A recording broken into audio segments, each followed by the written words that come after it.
আপনারা যে যুদ্ধে নেমেছেন মাঝ পথে ছেড়ে দিলে হবে না। এই যুদ্ধে এবার আমরা দেওয়ানগঞ্জবাসীর জয় লাভ করবো ইনশাআল্লাহ। রহমানুর রহিম। আজকে আমরা বাহাদুরাবাদ ঘাটে সমবেত হয়েছি। আমাদের 16টি জেলার প্রাণের দাবি দ্বিতীয় যমুনা সেতু।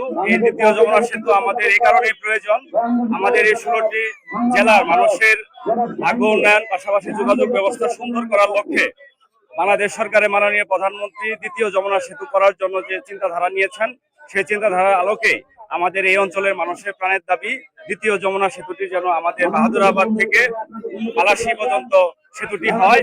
বাংলাদেশ সরকারের মাননীয় প্রধানমন্ত্রী জনাব তারেক রহমানের প্রতি দৃষ্টি আকর্ষণ করছি। আমাদের এই অঞ্চলের মানুষের ভাগ্য উন্নয়ন যোগাযোগ ব্যবস্থার জন্য আপনি এই সেতুটি আমাদের এই অঞ্চলে করবেন ইনশাআল্লাহ।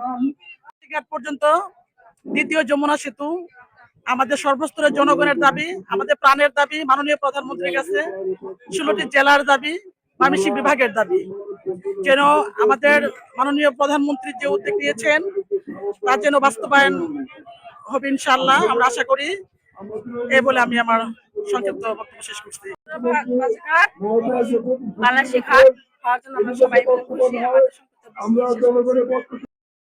জাতীয় সংসদে উপস্থাপিত চাই সফল এবং সার্থক করতেছেন। আমি সকলকে গণপ্রজাতন্ত্রী বাংলাদেশ সরকারের মাননীয় প্রধানমন্ত্রী জনাব তারেক রহমান সাহেব বিভিন্ন যোগাযোগ মাধ্যমের সাথে যারা জড়িত, তারা বিভিন্ন দূর দূরান্ত থেকে এসেছেন। আমি সুদাইবার ইউনিয়নবাসীর পক্ষ থেকে দ্বিতীয় যমুনা সেতুর দাবিতে তারা এসেছেন, আমি ধন্যবাদ জ্ঞাপন করছি। যমুনা সেতু কোন একটি অদৃশ্য শক্তির জন্য ইসলামিক ধারার গণপ্রজাতন্ত্রী বাংলাদেশ সরকারের মাননীয় বেসামরিক বিমান পর্যটন মন্ত্রী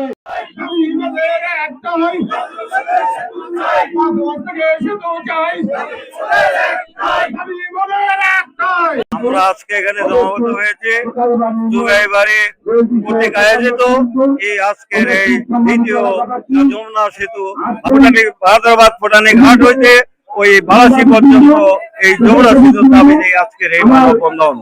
এই মানববন্ধনে উপস্থিত হয়েছেন জুগাইবাড়ি ইউনিয়ন পার্টি সহ সর্বস্তরের জনগণ এবং সাংবাদিক মিডিয়া বৃন্দ।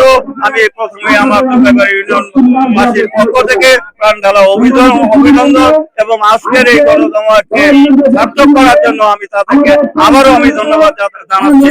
পাশাপাশি আমাদের দীর্ঘদিনের প্রাণের দাবি আমরা যাতে এই বাহাদুরাবাদ ফোটানি ঘাট হইতে বালাসি পর্যন্ত এই যমুনা সেতুটি আমরা বাস্তবায়ন করতে পারি, এই আশা ব্যক্ত করছি। মাননীয় প্রধানমন্ত্রীর কাছে আমাদের বিনীত আবেদন যাতে আমরা এই বাহাদুরাবাদ নৌঘাট হইতে সেই বালাসি পর্যন্ত এই যমুনা সেতুটি পাই, এই জোর দাবিটা আমাদের মাননীয় প্রধানমন্ত্রীর কাছে আমরা রাখছি। পাশাপাশি আমাদের প্রাণপ্রিয় নেতা বক্সিগত উন্নয়নের উপকার রশিদুজ্জামান মিল্লাত সাহেবের সহযোগিতায় যাতে করে আমাদের দেওয়ানগঞ্জবাসীর প্রাণের দাবি পূর্ণ হয়, এই চেষ্টাটা আহ্বান করে যাবেন। এটা আমাদের দেওয়ানগঞ্জবাসীর পক্ষ থেকে আমাদের মাননীয় প্রধানমন্ত্রী জনাব তারেক রহমান আমাদের প্রতিমন্ত্রী জনাব রশিদুজ্জামান মিল্লাত সাহেবের সহযোগিতায় যাতে আমরা এটা বাস্তবায়ন পাই, এই আশাবাদ ব্যক্ত করে আজকে উপস্থিত সকলকে ধন্যবাদ দিয়ে আমি আমার সংক্ষিপ্ত বক্তব্য এখানে শেষ করছি। খোদা হাফেজ। বাংলাদেশ জিন্দাবাদ।